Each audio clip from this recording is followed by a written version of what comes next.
Hey, this is Sky. Welcome to my YouTube channel. If you're interested in life coaching and mentoring, go check out my website at skyazrael.com.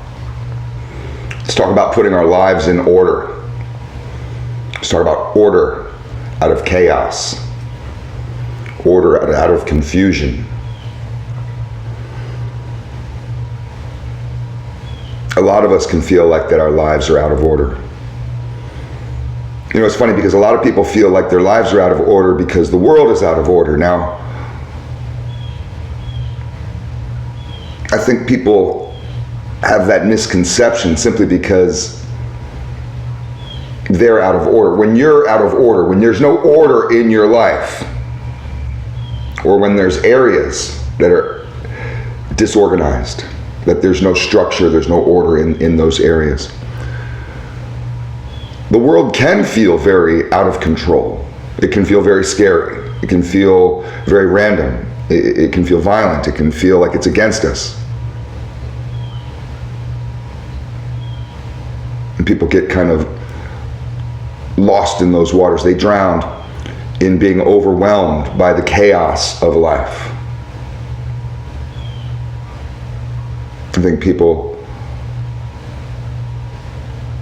spend a lot of time searching for an escape from that sensation of chaos, the anxiety that comes along with disorder.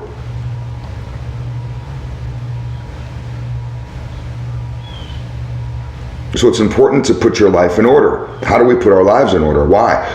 Why would you do it? You put your life in order so then the world around you becomes in order. And that's when you start to feel a connection. People talk about a lack of connection these days. You start to feel a connection to the universe, a connection to yourself, a connection to others because you see yourself in others.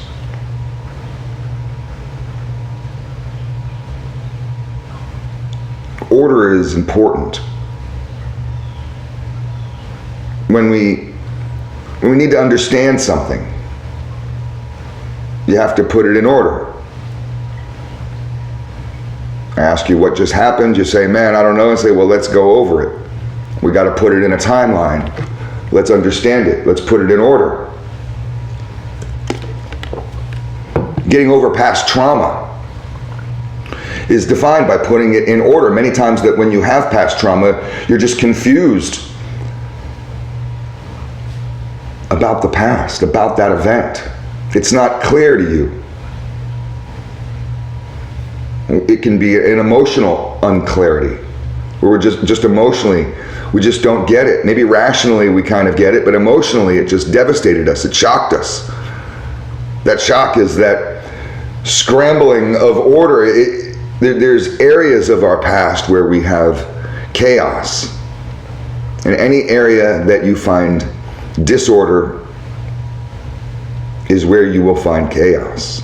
Chaos fills the hole of order. Anytime that you have a weakness,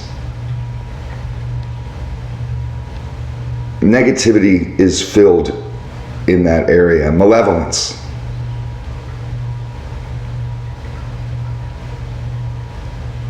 This lack of order in our lives. Having an unstructured life. A life without boundaries.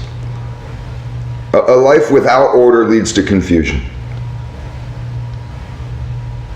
So, I think this is why me and a lot of other people like to talk about discipline. Discipline put order into my life, and I had a very disorganized, unorderly, crazy, chaotic life for a long time. Creating my own self-discipline, forcing myself to do stuff I don't want to, staying on a schedule, following a pattern of behavior, creating boundaries and structure for myself.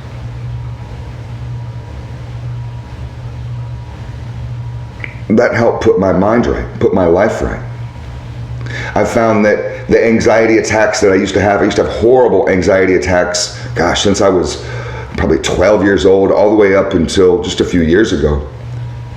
I keep tightening up on the order of my life, the orderliness of my life, making order out of chaos, taking chaos and turning it into order, taking randomness and making it into meaningful patterns.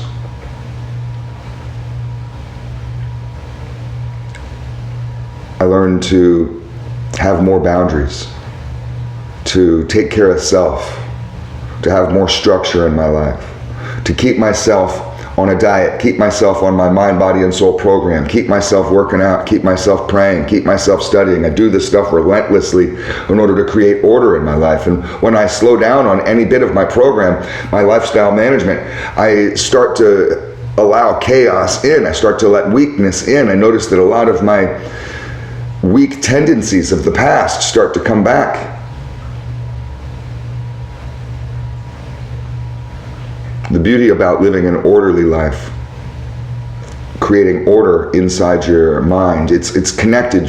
Your mind, body, and soul are connected, so when you attack one area, you have the ability to attack other areas. So you can have an orderly life simply by cleaning up your house, making sure your dishes are always done. Always. There's never ever, you never say, I'll just do it later. You stay on an orderly schedule. You make lists. You practice showing up on time. Repeating the same day over and over again. Learning how to have a good day. If I were to ask you to write down from beginning to end, what would a good day be for you? Write it down. You wake up and what do you do next? You know, and then what? And then what? And we go all the way through until you go to sleep. That's your ideal day. If it's not, change it. What about that wasn't your ideal day? This is an exercise. You can create it any way you want. What's your ideal day? And then repeat that. Keeping in mind that your ideal day shouldn't be just an escape from life. Oh, I'm going to drink Mai Tais and eat hot dogs and have sex with hookers and do drugs. That should not be your ideal day. If that's your ideal day, you have a psychological problem. You're probably depressed and you're looking to escape. Once again, we're looking to escape from pain, from disorder. Your pain and disorder can be looked at it in the same light as the same thing. So we create an orderly life in order to have less confusion in our minds. You're stuck on something from the past, create an orderly life. Create routines. Get on a schedule. You'll find that areas arise wherein you realize, okay, I'm lazy here, I am pretty scatterbrained over here. You may not have even never noticed. Every single day from 2 to 3 o'clock, I have an anxiety attack. Right, I never really quite realized that before because my entire life just felt so out of control. And now that I'm putting everything in order, I can see it's like when you clean your house. You start to clean one area and you realize, oh, there's all kinds of stuff. You may not have ever really realized how dirty that spot on the wall is until you clean the other wall, until you started cleaning the floor next to it. And one thing leads to another, and it becomes kind of a game, and you become on this mission where you're looking for dirt. You ever have a clean house and you maintain a clean house? I'm not talking about a dirty house that you clean, but you cleaned your house. And now you have to maintain that clean house, and you're like, okay guys, okay kids, okay wifey, we're going to try to keep it clean a little bit this week, all right? Let's not make this thing so fucking messy. You start to recognize things that are out of order. Oh, those clothes should probably be put away. Those dishes probably need to be done. I washed the floor a couple days ago, but I start to see it getting a little bit grimy again. Let me get on top of that real quick. You start to see things, little dust balls in the corner none of the stuff you never noticed before when there was all the clutter.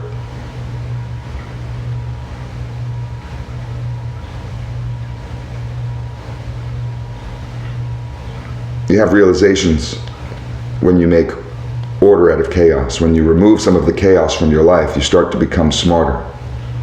The questions that you ask others, you have the answers to yourself. You become wiser. People notice the change in you and they're like, man, you just seem a little calmer, a little bit more in control. You seem happier. There's a shift in you, in who you are. This is removing the chaos from your life, creating order out of chaos.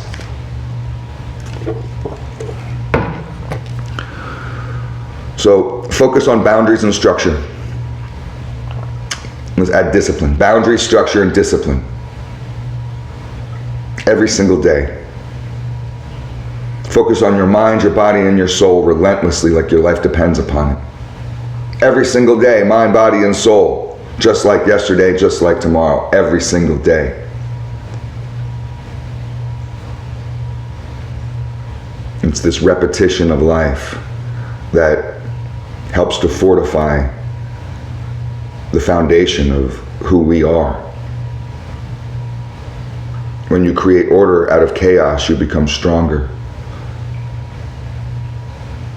It separates you from the sheep, from the rats in the rat race, from all the fools that are being manipulated and tricked by society. You can see through it all.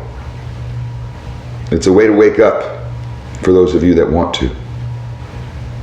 Wake up. It's all food for thought.